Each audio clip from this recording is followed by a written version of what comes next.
Ito kausapin po natin, balikan natin si Philippine Fencing Association Director, SEA Games silver medalist at Leyte Congressman Richard Gomez tungkol po sa naging reklamo sa kanya ng presidente ng Philippine Fencing Association. Kong, magandang tanghali po sa inyo. Thank you for taking our call. Thank you, Sheryl. Good afternoon din. But first off, congratulations po sa inyong silver medal. Oh, thank you very much. Hanggang today, mayroon kaming laban for another event. Hopefully makauwi pa tayo ng isang medalya. And anytime now, thank you for taking our call, and anytime now, sasabak na po kayo. Pero eto nga po, medyo controversial. Kayo ngayon, Yes. Kong, nabasa nyo na po ba yung sulat ni Ginoong Rene Gacuma tungkol nga sa aligasyon niya na nang insulto at nanakit daw po kayo nang komprontahin siya? Well, nagkaroon kami ng consultation doon sa venue ng fencing. Paano kasi tumawag sa akin yung former national coach namin sa fencing, who is now our national coach for the pentathlon. Dahil ang ginawa niya decision, yung number one fencer ng Women's FA, si Alexa Larrazabal, the night before ng laban nila, bigla nilang tinanggal as the number one fencer. Hindi nila pinalaro. So sinabi ko sa kanya, kasi ako dati rin akong presidente ng Fencing Association, matagal din ako atleta ng fencing. Sabi ko, never nangyari sa amin yan. Sa ikaw yung number one fencer, biglang hindi ka pala laruin. Sabi ko, anong rason? Sabi nila, kasi daw hindi daw nag-training. Kasi daw hindi rin lang nakikita. Sabi ko, wala rin naman, ilan lang naman ang training sa ultra. Yung ilang babae lang. Kaya kasi wala silang matindang coach sa fencing ngayon. Yung ibang fencers nila, katulad ni Juliana, nandun sa Korea, katulad ng ibang fencers, nagpunta sa Spain. Wala. So, si Alexa, she wants to train sa Ormoc City. Because sa Ormoc, meron kaming fencing, may fencing organization, marami nag-fencing. So, she goes there to train. So, just because hindi nyo nakikita sa Manila, it doesn't mean hindi nag-train yan. Alright. Only to favor yung favorite nila na number 4 na individual, ay yung favorite. So yun ang pinalit na kay Alexa Larrazabal. So, ano nangyari? Pagdating kahapon, individual, wala rin, talo rin yung pinalit nila. And then today naman, Sheryl, naglaro yung fencing team, kasama sa Alexa Larrazabal, she performed the best today. Kaya ako nagagalit kasi ang sama ng decision taking ng presidente ng Sir Nick ako, kasi hindi rin talaga atleta yan. Alam mo yung klaseng decision making, takes experience para kumuha ng magandang decision para sa mga national team player na naglalaro sa SEA Games. Okay, balikan ko lamang po. Sabi nyo nga po, kaya kayo nagalit, nakikini-question nyo yung desisyon nila na number one fencer, ang pinalaro ay yung number 4.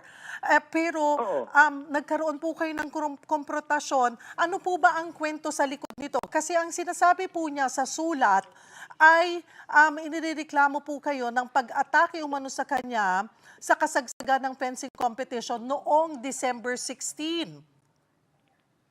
December 16, ngayon kailan lang. It happened the other day, and compared to the other day. Yeah, December 16, in fact, Talagang lumapit sa akin, nakatayo lang ako eh. Opo.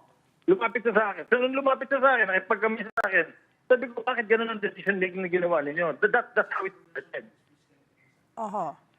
Ang sinasabi po niya, kung imbis daw po nakausapin, ay sinugod, tinapakan sa paa, pinilipit daw niyo ho ang hinlalaki niya at binatukan. At mayroon po kaming video, may lumabas po na video na batukan nga po siya. Kayo po ba yung nasa video na yon? Hindi ko nakita yung video eh. Pero nagkaroon talaga kami ng confrontation habang nag-uusap kami. Because I was so mad, when the country is fighting for a medal, bakit may papasok yung mas mahina na player? Sinasabi ko sa kanila eh. And then prior to that, months before that, binubuli nila si Alexa. Binubuli nila. Pero, you do not bully an athlete.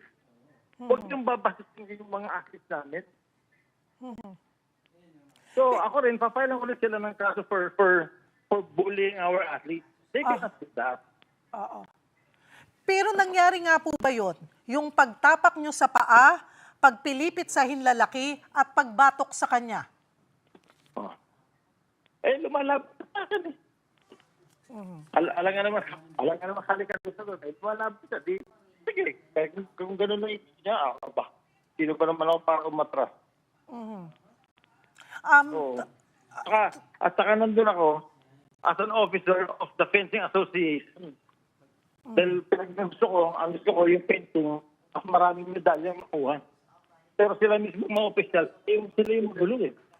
Tapos may conflict of interest ba yung national coach? Yung national coach hindi dapat naging national coach. Paano kasi yung negosyo niya is about fencing. So, dapat hindi talaga naging kasama dyan as a national coach.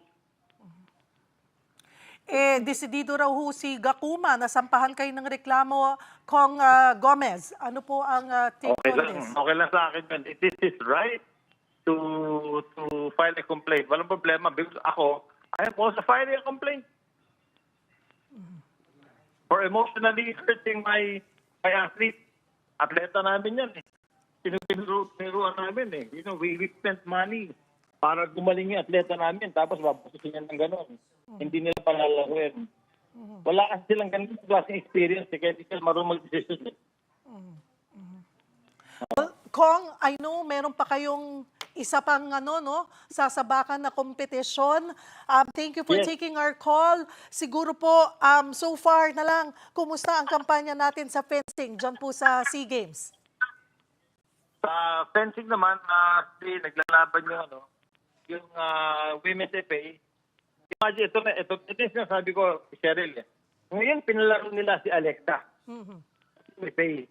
Tapos yung pinalit nila kay Alexa, na si Hey, kalimutan yung pangalan niya eh. Basta si Hey Abelia, hindi nila pinalaro.